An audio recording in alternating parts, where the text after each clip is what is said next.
নমস্কাৰ বন্ধুসকল, মই আপোনালোক সকলোকে মোৰ চেনেললৈ স্বাগতম জনাইছোঁ। বন্ধুসকল, মোৰ নাম গোবিন্দ ৰাজখোৱা, মই এজন বাস্তু এক্সপাৰ্ট নিউমেৰলজিষ্ট। বন্ধুসকল, আপোনালোকৰ সুবিধাৰ্থে মই চেনেলটোত বাস্তুৰ সম্পৰ্কে, সংখ্যাতত্বৰ সম্পৰ্কে, জ্যোতিষৰ সম্পৰ্কে, তাৰ লগতে আপোনালোকৰ বিভিন্ন সমস্যাৰ সমাধানৰ উপায়সমূহৰ সম্পৰ্কে আলোচনা কৰি থাকোঁ। গতিকে যদিহে আপোনালোকৰ মোৰ চেনেলৰ ভিডিঅ'সমূহ চাই ভাল লাগে, অনুগ্ৰহ কৰি মোৰ চেনেলটো ছাবস্ক্ৰাইব কৰি ভিডিঅ'সমূহ লাইক কৰিব, কমেণ্ট কৰিব আৰু যিমান পাৰে শ্বেয়াৰ কৰিব। বন্ধুসকল, আজি মই আপোনালোকৰ লগত নৱগ্ৰহ শান্তি এটা অত্যন্ত চমৎকাৰী উপায় সম্পৰ্কে আলোচনা কৰিবলৈ আগবাঢ়িছোঁ। বন্ধুসকল, আমাৰ জন্মকুষ্ঠিত প্ৰত্যেকটো গ্ৰহ কেতিয়াও আমাৰ ভাল অৱস্থাত নাথাকে।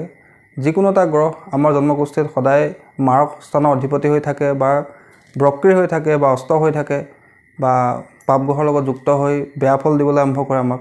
বন্ধুসকল, নৱগ্ৰহক অনুকূল ৰাখিবৰ কাৰণে, সদায় নিজৰ অনুকূল ৰাখিবৰ কাৰণে জ্যোতিষশাস্ত্ৰত বিভিন্ন উপায় সম্পৰ্কে কোৱা হৈছে যে আমি ৰত্ন ধাৰণৰ যোগেদি, মন্ত্ৰ জপ কৰাৰ যোগেদি, পূজাৰ যোগেদি, দানৰ যোগেদি নিজৰ সম্পৰ্কবিলাক ভাল কৰি ৰাখি আমি নৱগ্ৰহক নিজৰ অনুকূল ৰাখিব পাৰোঁ। সেই বিষয়ে আজি মই আলোচনা কৰিবলৈ আগবাঢ়িছোঁ যে কোনটো জীৱ জন্তুক সহায় কৰি আমি নিজৰ গ্ৰহবিলাকৰ যি নিগেটিভ প্ৰভাৱ আমি দূৰ কৰিব পাৰোঁ, গ্ৰহক আমাৰ নিজৰ অনুকূল কৰিব পাৰোঁ।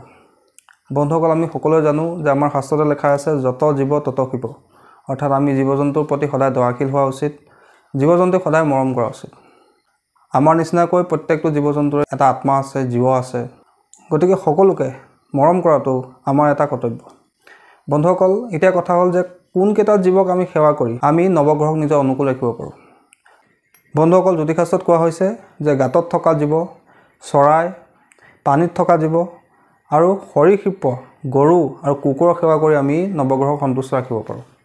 বন্ধুসকল, এতিয়া কথা হ'ল যে আমি কোন গ্ৰহৰ কাৰণে কি কি জীৱ জন্তুক সেৱা কৰিব পাৰোঁ, যাৰ জৰিয়তে আমি সেই গ্ৰহৰ অনুকূল প্ৰভাৱ লাভ কৰিব পাৰোঁ। প্ৰথম সেৱা কৰিব লাগে আমি গাই গৰুক। গাই গৰুত 33 কোটি দেৱী দেৱতাৰ বসবাস আছে বুলি কোৱা হৈছে। গাই গৰুক আমি যদি সদায় কিবা নহয় কিবা এটা খুৱাওঁ, তেন্তে আমাৰ নৱগ্ৰহ সদায় অনুকূল হৈ থাকে বুলি কোৱা হৈছে। বন্ধুসকল, তাৰপিছত জীৱ হৈছে পানীত থকা জীৱ, যেনে মাছ। মাছক যদি আমি সদায় কিবা নহয় কিবা এটা খুৱাওঁ, তেন্তে তাৰ জৰিয়তে আমাৰ ৰাহু আৰু শনিৰ এই দুটা গ্ৰহৰ শান্তি হয় বুলি কোৱা হৈছে।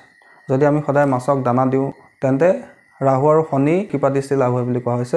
বন্ধুসকল, তাৰপিছত যদি আমি পৰুৱাৰ সেৱা কৰোঁ, অৰ্থাৎ কলা পৰুৱাক সদায় আমি কিবা নহয় কিবা এটা খুৱাওঁ, যদি আমি কলা পৰুৱাক কিবা খাবলৈ দিওঁ, তেন্তে শনি, ৰাহু, কেতু এই তিনি গ্ৰহৰ শান্তি হয়, তিনি গ্ৰহ আমাৰ অনুকূল হয়। ঠিক তেনেকৈ ৰঙা পৰুৱাক কিবা নহয় কিবা এটা খাবলৈ দিওঁ, তেন্তে মংগল আৰু সূৰ্যৰ শান্তি হয় বুলি কোৱা হৈছে।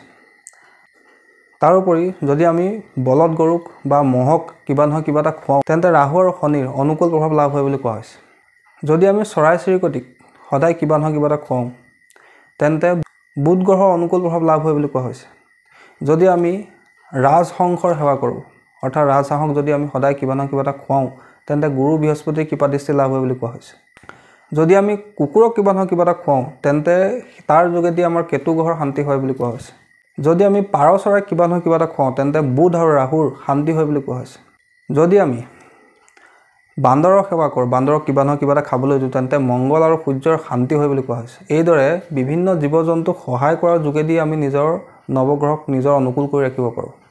অৰ্থাৎ যদি আমি সকলো জীৱকে কিবা নহয় কিবা এটা খাবলৈ দিওঁ, মাছক খাবলৈ দিওঁ, গাই গৰুক কিবা নহয় কিবা এটা খাবলৈ দিওঁ, কুকুৰক খাবলৈ দিওঁ, চৰাই চিৰিকটিক খাবলৈ দিওঁ, গাঁতত থকা জীৱ যেনে এন্দুৰ, নিগনি ইত্যাদিবিলাকো যদি কিবা নহয় কিবা এটা আমি খাবলৈ দিওঁ, তেন্তে আমাৰ প্ৰত্যেকটো গ্ৰহ আমাৰ অনুকূল হৈ থাকে। এইদৰে আমি জীৱৰ সেৱা কৰাৰ যোগেদিও আমাৰ 9টা গ্ৰহক অনুকূল কৰি ৰাখিব পাৰোঁ।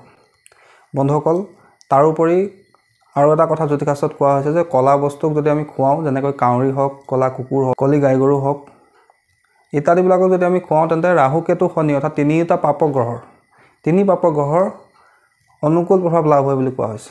বন্ধুসকল, এইদৰে আমি নিজৰ জীৱনত গ্ৰহৰ অনুকূল প্ৰভাৱ লাভ কৰিব পাৰোঁ।